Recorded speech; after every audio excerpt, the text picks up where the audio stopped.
समझ। और समझ एक ऐसी चीज है जो किसी किताब में नहीं है, कहीं पढ़ाई नहीं जाती। किसी यूनिवर्सिटी में, कोई कॉलेज में 4 चीजें दुनिया में ऐसी हैं जो अगर कमोडिटी होती, वस्तु, तो गरीब हमेशा गरीब रहते। एक बार अकबर ने बीरबल से कहा कि बीरबल, कोई फॉर्मूला बताओ यार। बोले कैसा? बोले फॉर्मूला ऐसा बताओ कि हमारे परिवार का जो ये राजवंश है ये कभी खत्म ना हो। तो बीरबल ने कहा कि सरकार ऐसा कोई फॉर्मूला होता तो आपका राजवंश आता ही नहीं, क्योंकि अगर ये फॉर्मूला होता तो पहले के जो राजवंश है वो कभी खत्म ही नहीं होते। 4 चीजें, 4: अंडरस्टैंडिंग, डेयरनेस, एंथुजियाज्म और कॉन्फिडेंस। और ये 4 चीजें बाजार में नहीं मिलती।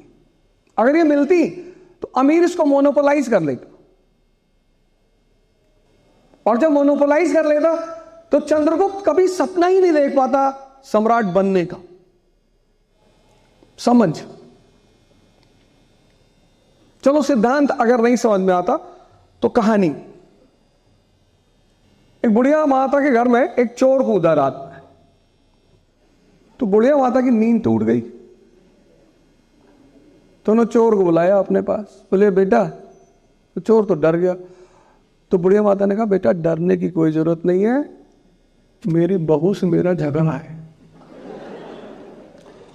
और मैं तुम्हें बता दूंगी कि इस घर में कहां कहां पैसा रखा है, कहां गहना रखा है, कहां धन रखा। मैं चाहती हूं कि मेरी बहू बर्बाद हो जाए। चोर तो बड़ा खुश हो गया कि यार उतरते ही प्री निकल गया, ये तो पहला अटेम्प्ट दी है, प्री क्वालीफाई कर गए।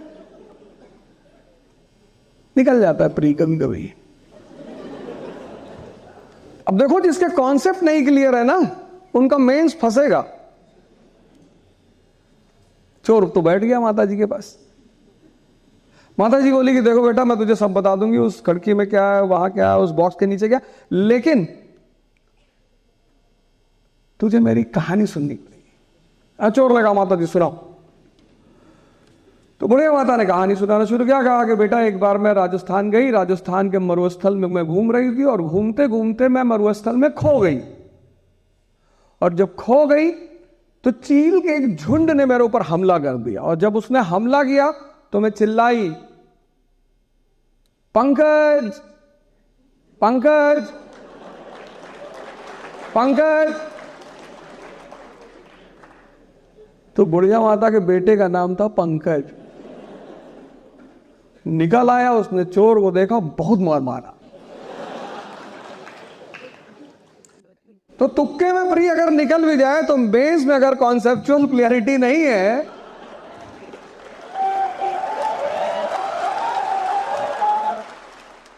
तो उसके लड़के ने कहा कि मैं अब तुझे पुलिस के हवाले करूंगा।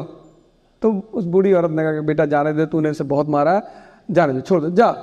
उसने कहा नहीं नहीं भाई साहब, आप हमको पुलिस के हवाले करो भाई साहब, मैं सजा भुगतना चाहता हूं। लड़के ने कहा क्यों? कहा जिससे मुझे जिंदगी भर याद रहे कि मैं एक चोर हूं, सपनों का सौदागर नहीं हूं, मैं सपना सुनने नहीं जाता कहीं। अब तुम दो इस कहानी को, यह भारत की बहुत बड़ी परंपरा रही है। हम तो उलझ गए बहुत सारी कहानियों में।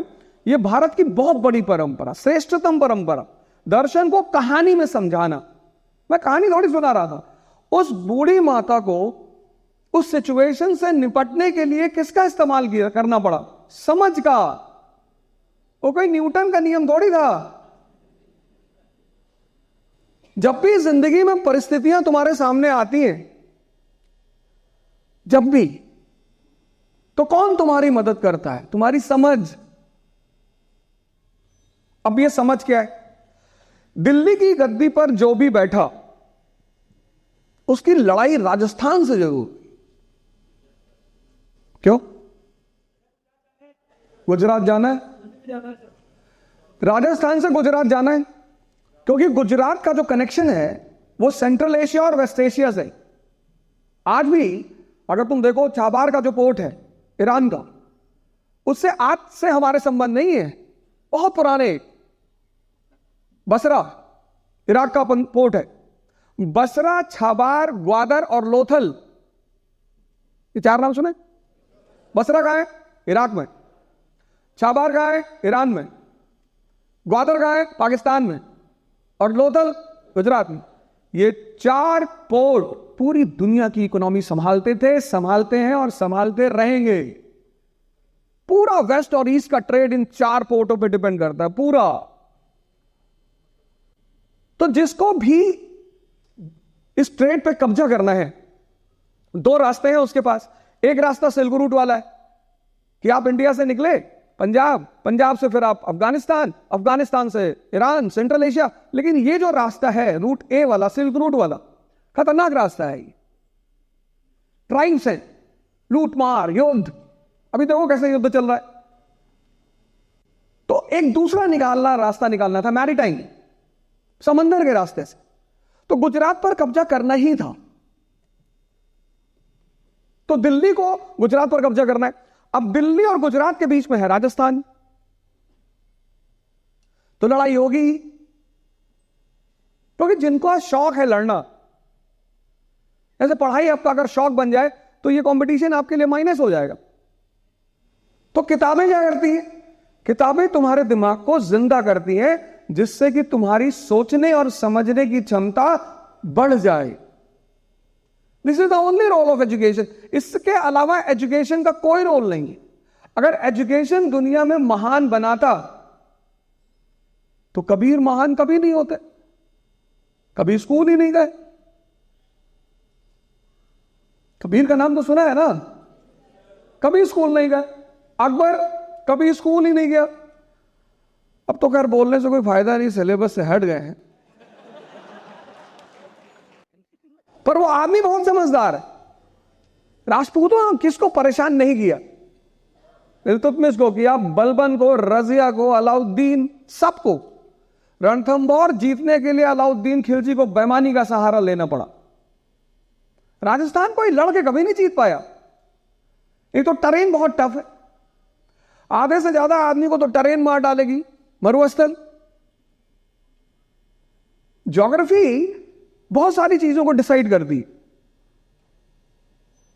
अकबर जब गद्दी पर बैठा और उसकी लड़ाई हुई, और खासकर मेड़ता की जब लड़ाई हुई 1561 में, उसने कहा यार ये तो बहुत जाबाज लोग हैं यार, बहुत डेंजर तरीके से लड़ते हैं। एक होता है लड़ना, एक होता है डरा डरा के मार डालना।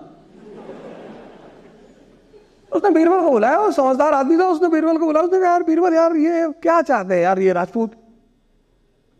उन्हें साहब सम्मान चाहते। हाँ बोला दे दो।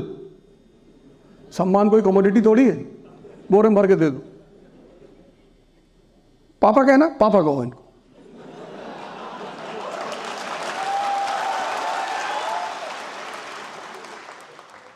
बोले साहब दूसरी चीज क्या चाहिए? बोले दूसरी चीज इनको चाहिए, इनको लड़ाई करना है साहब, युद्ध इनका शौक है साहब। अरे बोला बहुत अच्छा है यार, अफगानिस्तान में पोस्टिंग करो इनकी। तो मान सिंह की पोस्टिंग हुई गवर्नर ऑफ काबुल। अब एक तरफ अफगानी, उसको भी लड़ने का शौक है, उसका भी टेरेन बहुत खतरनाक है, और एक तरफ राजपूत, इनको भी लड़ने का शौक है, और दोनों लड़ रहे हैं। और अकबर